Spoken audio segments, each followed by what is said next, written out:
The big spider. Berry, Dolly, Flutter and Balthazar were gathering colourful leaves in the woods when they heard someone crying. Can you hear something, Berry? Dolly asked. Yes, it's coming from the cave. The friends were frightened, but went deeper and deeper into the dark cave. Then they saw where the noise was coming from. A baby beetle sat crying. Oh dear, what's wrong, baby beetle? Why are you crying? I got lost in this dark cave and I can't find my way out. How am I going to get back to my little house? What's your name? Berry asked. Bubble. Come on, don't be sad, Bubble. We'll show you the way to your house, Dolly said and hugged the baby beetle. Suddenly, they heard a scary sound from deep inside the cave. They hugged each other. All of a sudden, a big, angry spider appeared and shouted at them. Who woke me up? What are you doing in my cave? Run, everybody! Balthazar yelled, and they all ran. Let's hide here, Dolly said, and they all hid behind a rock. Luckily, the spider didn't spot them, but then Bubble started crying, and the spider found their hiding place. Berry, Dolly, Bubble, Balthazar and Flutter ran as fast as they could. But oh dear, Balthazar tumbled over a stone and the big spider caught up with them. Berry grabbed a spiky twig and bravely defended his friends. Go away, you ugly spider! Berry diverted the big spider's attention while Flutter and Balthazar ran around it with a length of thread. Dolly looked after little Bubble and kept him safe. We've got you now! Balthazar shouted triumphantly. The spider tried to get out of the tangle, but it couldn't. And then it started to cry. I didn't want to hurt you. I've never hurt anybody before. I was just mad because you woke me up. Please let me go. I'll show you the way out of the cave. Do you promise you really won't hurt us? Berry asked. Yes, I promise. Climb on my back and I'll carry you out. They all sat on the spider's back and were soon outside again. It's time for us to say goodbye. Please come and see me again. Thank you for your help, Spider, Flutter said. Bubble had fallen asleep in the ladybird's arms. What should we do with him? Puzzled Dolly. Let's build a pram, Berry suggested, and they got to work immediately. They made him a pram out of a horse chestnut shell with wheels out of little logs. But where does he live? I know, Flutter said. The baby beetle didn't wake up until they reached his house.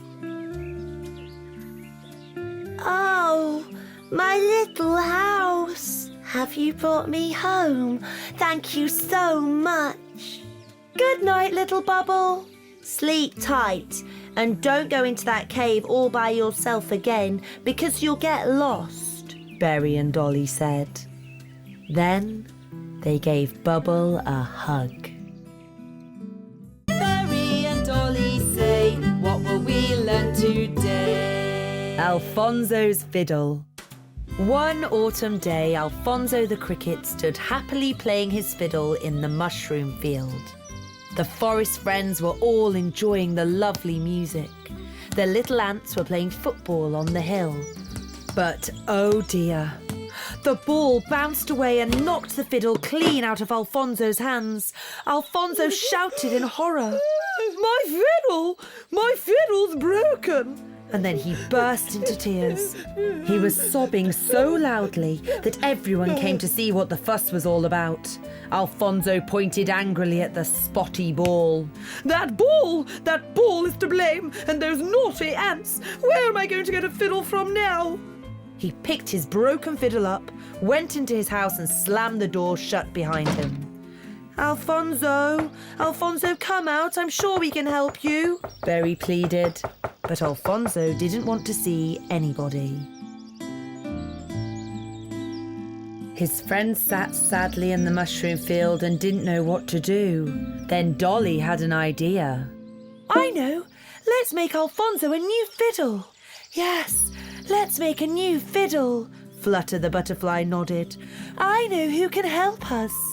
We have to find Charlie the click beetle. He made Alfonso's first fiddle. The band of friends set off and walked until they reached a blue house.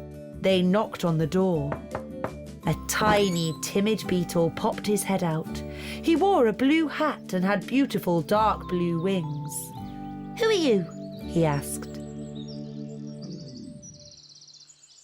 Dolly told Charlie the whole story. Oh, don't be sad. If that's your problem, I'm happy to help. Alfonso will be playing music on his new fiddle in no time at all. The click beetle gave everybody a job to do. Some collected wood for the body of the fiddle, while others gathered grass for the strings. Now he had everything he needed. Charlie got to work.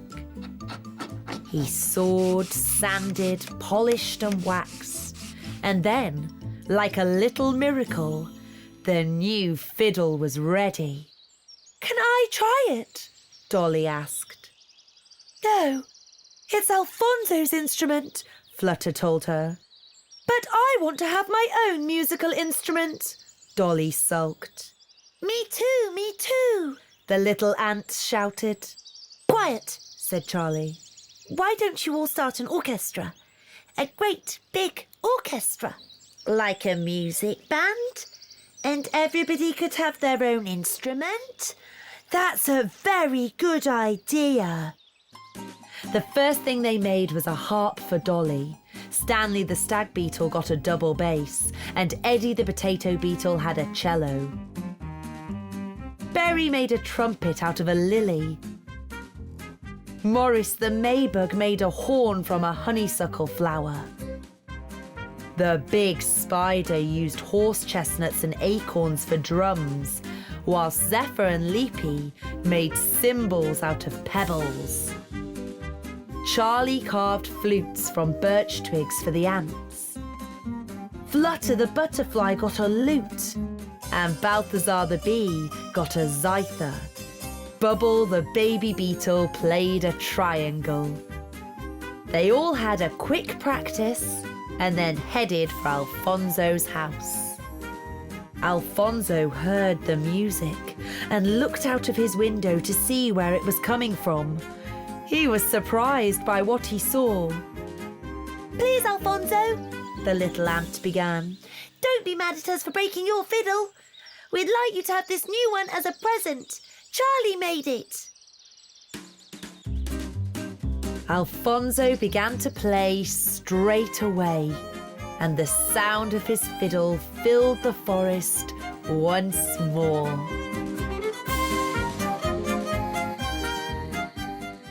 Berry and Dolly say, what will we learn today? The Carnival. Winter was nearly over, and the forest friends were sitting in Dolly's house. It's time we started getting ready for the carnival, Flutter the butterfly said. What are you going to dress up as? Berry asked. It's a secret, Flutter answered. You have to keep your costume a secret so that we can surprise each other at the carnival. You're right. Let's go home and get started. We've only got a few days left, Balthazar said. Berry quickly made up his mind. He decided to dress up as a mushroom. He used a white sheet for a cape, and made a hat out of a red bowl. He painted white dots on the bowl. Dolly made a flower costume. She cut leaves out of green paper and sewed them on a green blanket. That was her dress, and she made petals out of purple paper.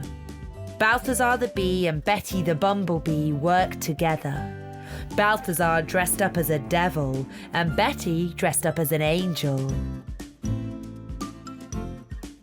Bubble the baby beetle sat in his hammock and started to make his lion costume. The lights were on in every home in the forest on the night before the carnival. Everybody was working on their costume and busy preparing for the celebrations the following day. Then the big day arrived. The forest friends decided to have the carnival at Stanley's house. They all worked hard and decorated the stag beetle's home with coloured streamers and balloons. While this was going on, Rosita the rose beetle was busy making delicious cakes at her house. Dolly, Leapy and Eddie the potato beetle all lent a hand.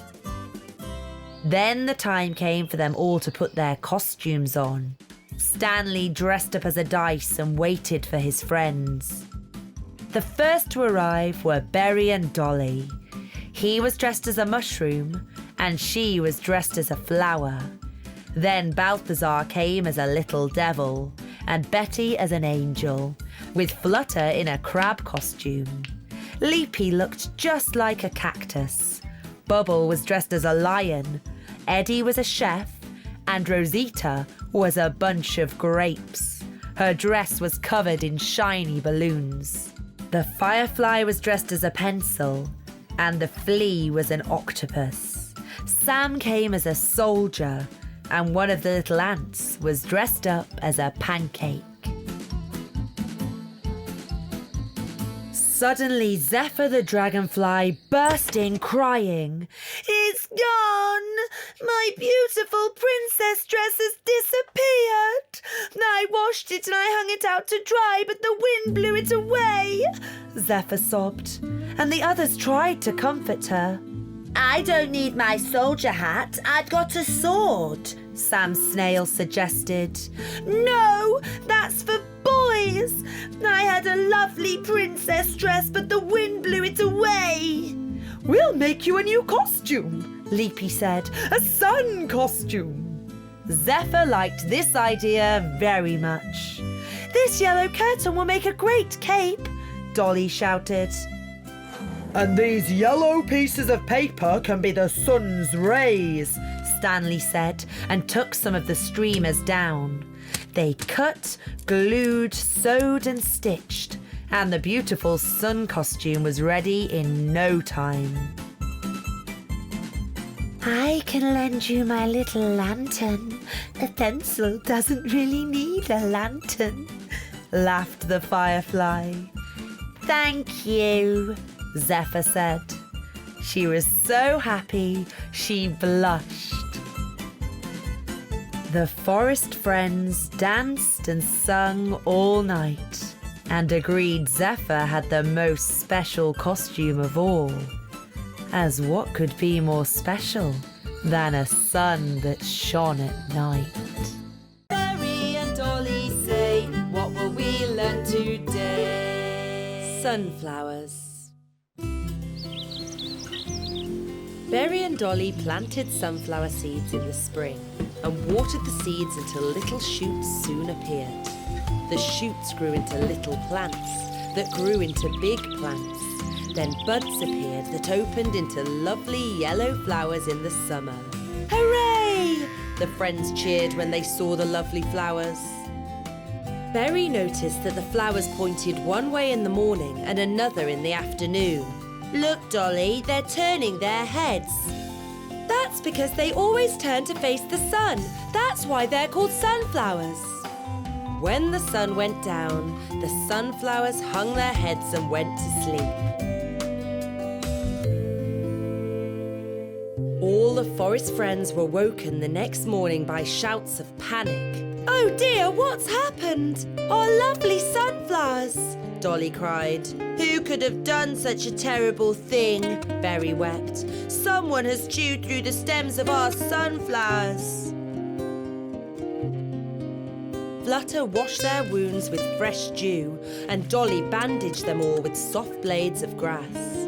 The sunflowers slowly started to smile again. The friends all gathered in Balthazar's house to decide what to do next. What are we going to do? Berry sobbed. Someone needs to stand guard at night. I'll go first, said Dolly bravely. The little ladybird hid quietly behind the bush and kept a close eye on the sunflowers. She didn't have to wait for very long. A hamster soon appeared and started to chew at the stems of the sunflowers. Dolly jumped out from her hiding place and shouted, "Shoo!" This surprised the hamster and he ran away. He didn't come back again that night. Flutter guarded the sunflowers the next night, and then Balthazar, and then Stanley. Soon it was Berry's turn. The little snail hid quietly behind the bush and waited. He waited and waited until he eventually fell asleep. He wasn't even woken by the sound of the hamster chewing at the sunflower stems. Oh dear, I must have fallen asleep. I didn't guard the sunflowers, Berry sobbed when he saw the sadly sagging sunflowers the following morning. Berry fell asleep. He slept while the hamster chewed the stems again. Why do you all look so sad? Asked Dr. Owl. Dolly told him what had happened to the sunflowers. I think you should talk to the hamster. Ask him not to hurt the sunflowers, Dr. Owl suggested. There he is. He's asleep in the bush, Berry whispered to the others. The noise woke the sleeping hamster. The hamster looked scared of the friends and the friends felt frightened of the hamster. There's no need to be scared of us. We just wanted to ask you not to chew our sunflowers. But then, what will I eat? The hamster told them. We'll bring you plenty of apples and carrots to nibble on. Where do you live? The little snail asked. I haven't got a house of my own, the hamster said sadly. You haven't got a house? Balthazar repeated in surprise. Then we'll build you one.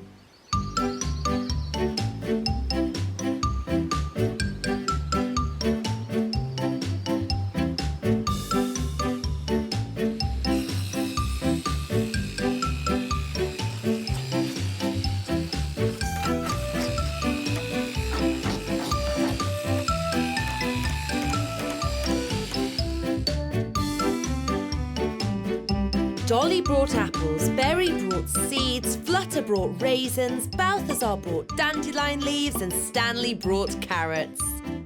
My new house is really super, the hamster said with a cheery smile. And thank you so much for all the yummy food. The hamster never chewed the sunflower stems again. And they smiled happily at Berry and Dolly and all their friends for the rest of the summer. Berry and Dolly say, what will we learn today? The football match.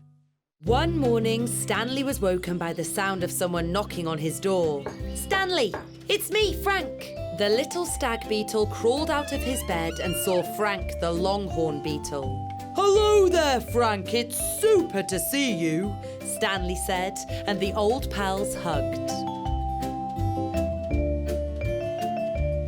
I brought this for you. A football, hooray! We'll need teams to play a proper game, Frank reminded him. Then we'll tell the others to come and we'll have proper teams, the stag beetle suggested.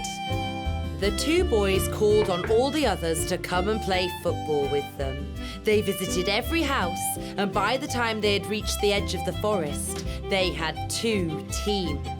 Alfonzo agreed to be the referee. We should sew them football shirts, Rosita suggested. One team can play in blue and one team can play in red. The footballers spent the whole week training. We sewed these for you, Zephyr told them, and she handed the red and blue shirts to Stanley. Thank you, the two teams said together, and they slipped on their new football shirts. Dolly and Rosita set benches up, and the spectators all sat at the side of the pitch. Alfonzo blew his referee's whistle, and the match began. That's it, run, Bubble, Stanley yelled. Here, pass it to me, Bubble shouted. Hooray! The blue team cheered as they all embraced. Come on, Reds! Come on, Blues! The crowd cheered. That's not fair, Frank. You can't touch the ball with your hand, The b-boy complained. Balthazar's right. Don't do it again, Frank. It's against the rules, The referee said. The match got very exciting. The Blues were leading 3-2 when the game stopped again. Frank tripped me up. Bubble complained. Yes, I saw that too, Alfonzo agreed. I'll have to send you off if you break the rules again, Frank. Stanley's team looked set to win. Frank started to get crosser and crosser. I'm going to score a goal now, He shouted, and he pushed Berry so hard that they ended up falling over, and Frank shouted out in pain. Ouch! My arm! The others all ran over. I'll run and fetch Dr. Owl, Zephyr announced. If you hadn't hurt yourself so badly, I'd send you off, Alfonzo said.